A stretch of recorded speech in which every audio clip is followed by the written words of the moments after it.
The pace of change is not subsiding. It is accelerating. And these changes offer not only great opportunity, but also great peril. Fortunately, your generation has everything it takes to lead this country toward a brighter future. I'm confident that you can make the right choices away from fear and division and paralysis and toward cooperation and innovation and hope.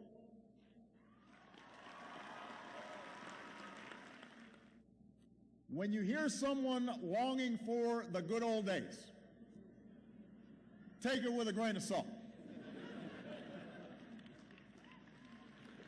Take it with a grain of salt. We live in a great nation, and we are rightly proud of our history. We are beneficiaries of the labor and the grit and the courage of generations who came before.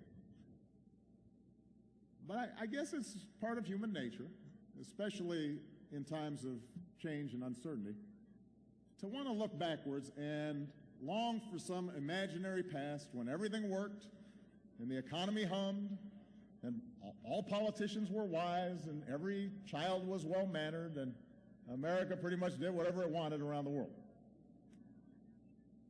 Guess what? It ain't so. The good old days weren't all that good. Yes, there have been some stretches in our history where the economy grew much faster, or when government ran more smoothly. There were moments when, immediately after World War II, for example, or at the end of the Cold War, when the world bent more easily to our will. But those are sporadic, those moments, those episodes. In fact, by almost every measure, America is better and the world is better than it was 50 years ago, or 30 years ago, or even 8 years ago.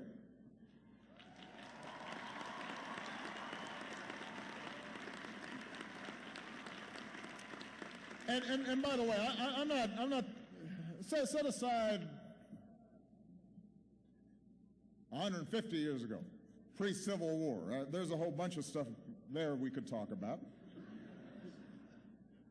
Set aside life in the 50s, when women and people of color were systematically excluded from big chunks of American life.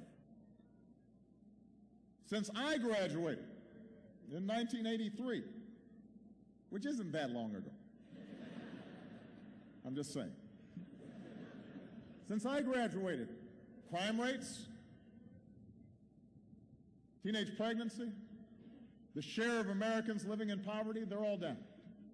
The share of Americans with college educations have gone way up. Our life expectancy has as well. Blacks and Latinos have risen up the ranks in business and politics. More women are in the workforce. They're earning more money. Although it's long past time that we pass laws to make sure that women are getting the same pay for the same work as men.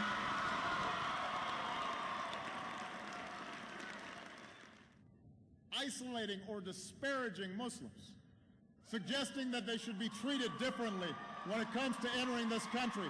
That is not just a betrayal of our values.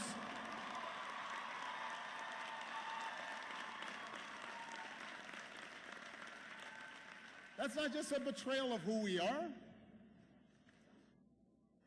It would alienate the very communities at home and abroad who are our most important partners in the fight against violent extremism.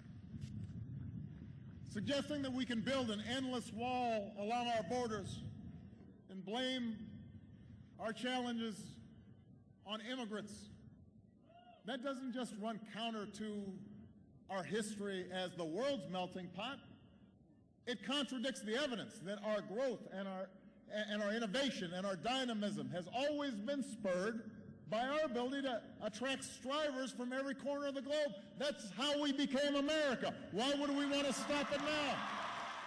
Facts, evidence, reason, logic, an understanding of science, these are good things. These are qualities you want in people making policy. These are qualities you want to continue to cultivate in yourselves as citizens. That might seem obvious.